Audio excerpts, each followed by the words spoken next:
for such a time as this. Lifenet.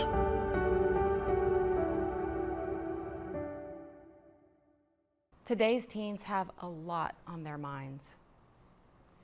Almost unheard of until recent years, teen suicide has quickly become the second most common cause of teen deaths.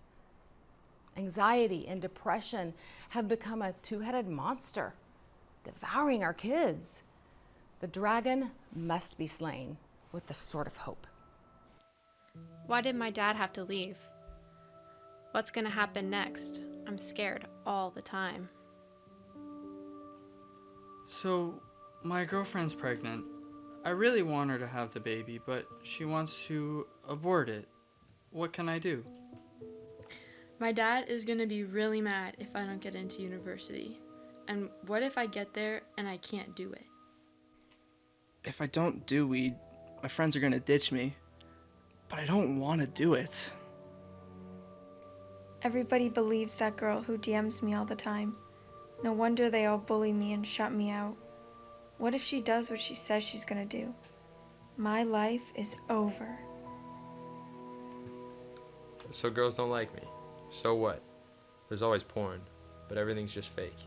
Fake news, fake sex, fake life. The world's gonna end soon. I'm never gonna get married, have kids, or some cool job. So what's the point? Why did Dad have to lose his job? When he gets drunk, he starts pushing us around. I try to protect Mom, but then he just starts beating on me. What can I do? Uncle Jack says he loves me, but he won't leave me alone. And if I tell, he says he's going to kill my whole family. And now he makes me do it for his friends, for money for him. There's no way out. Over 50% of teens say alcohol and drug addiction are major problems with their peers. Fentanyl has become the Russian roulette of this generation. Bullying, cyberbullying, and gangs have created an environment where it's difficult for kids to feel safe. Just walking out the door takes courage. While abortion is offered as an easy exit for unplanned pregnancy, it's really just an entrance into a whole new set of problems. Movies have normalized abuse and perversion. Pornography is as accessible to kids as peanut butter. While this generation is the most connected in the history of the world, it's also the most isolated. Friends are virtual, groups are names on a list. According to Pew Research, 92% go online daily.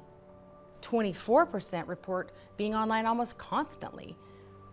Obviously, we have a problem, a huge problem. Mental health issues for Canadian young people are out of control.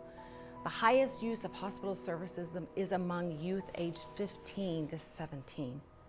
Negative media messages, social isolation, erosion of values, and today's broken families have combined to form the perfect storm of cultural upheaval for our kids. Our kids have been manipulated and mesmerized by a myriad of messages containing half-truths and empty promises, left to figure out which messages are good, which messages are bad, which to follow, which to ignore. Many are left lost and confused, desperate, and searching for purpose, belonging, and direction. We must stop the horrendous tide of suicide. But how do we reverse the devastating trends? Obviously, pre-pandemic church programs and initiatives won't cut it in today's culture. We've lost ground through apathy, self-centeredness, hamster wheel programs, and compromise. If we do not take effective action, this generation will continue to flounder as it searches all in the wrong places for direction. How many have to die or fall victim to mind-numbing drugs before we step up to the plate with effective alternatives to what they're experiencing? We know that if today's teens discover God's love for them, everything else will get sorted out. While that may sound simplistic, those who have experienced His faithfulness know it's true. But how can we connect millions of youth to this one message by understanding the issues they face every day and using the power of their own communication tools, social media, to which they relate. 96% of North American youth belong to one or more online social media networks. Device addiction is pandemic. So that's where we're gonna go. We need to be where they are. Rather than mopping up the mess left in the lives of our precious young people, we need to get out in front of the destructive messages of the 21st century culture and respond with solid answers using today's communication tools. Our response is Lifenet, a Christian organization established to retool the power of media in partnership with concerned individuals and organizations to impact the lives of our young people with a positive message of hope. The vision for Lifenet was given to Glenn Rutledge, who has been pioneering youth initiatives for over 50 years. He has extensive experience as co-founder of Crossroads Television, now known as Yes TV, as well as founding the Circle Square program and ranches. Glenn has assembled an impressive board of directors, all people who are passionate about meeting monumental struggles of today's youth. The vision is designed for today. While Christian in spirit and values, the purpose is not to proselytize, but to introduce and link teens to helpful resources. As we continue to build the website, development will include trained mentors who will be available via live messaging, live calls, emails, etc. They'll act as a bridge to connect teens to their local communities, enabling functional follow-up. So that's what together with you we'll do. We'll go into their world and we'll do battle for the lives of our precious young people and give them a message of hope.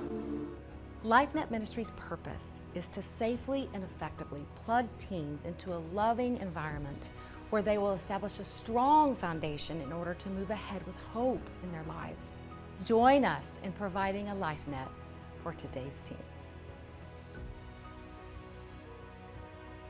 While our caring team is the glue that holds Lifenet together, our supporters enable us to function and grow.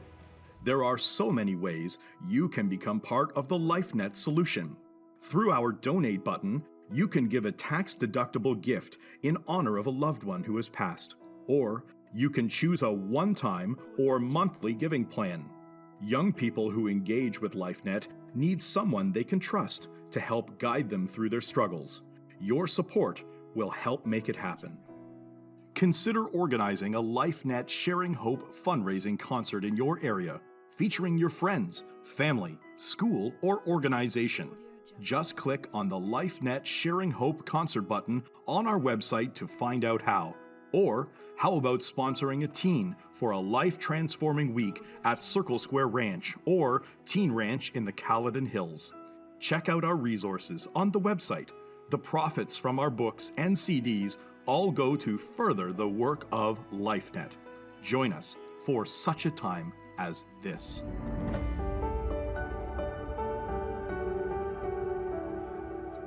Hello, my name is Melody Bissell. I'm the president of Plan to Protect. 15 years ago, God changed the trajectory of my life. Up to that point, I had been a children and youth ministry worker, and it had been my pleasure to spend time with young people and prepare my lessons. There's one thing that I realized, though, that I had been spending so much time preparing my lessons that I really never took the time to listen to their stories. When I did start to listen to their stories and listen to their lived experiences, I realized how many young people were really hurting. Many attempt suicide, and unfortunately too many are successful. We need Lifenet Ministries, safe people to come alongside those that are traumatized by abuse.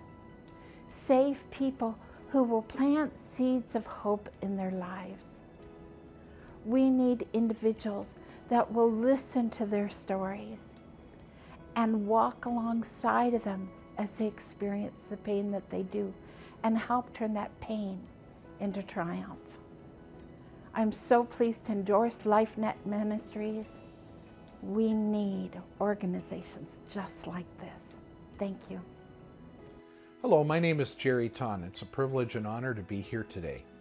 Mental health for me has become a very important subject, especially as it pertains to youth. In 2018, 41% of kids between 18 and 29 were struggling with anxiety. That went up during COVID.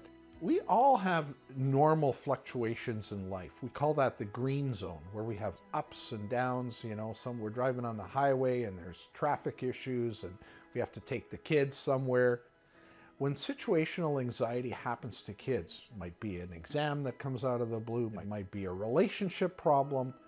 A lot of kids in situational anxiety begin to get into what is called cognitive distortions, or believing things that aren't real. And sometimes they'll get into suicidal ideation or cutting to try to escape some of these cognitive distortions.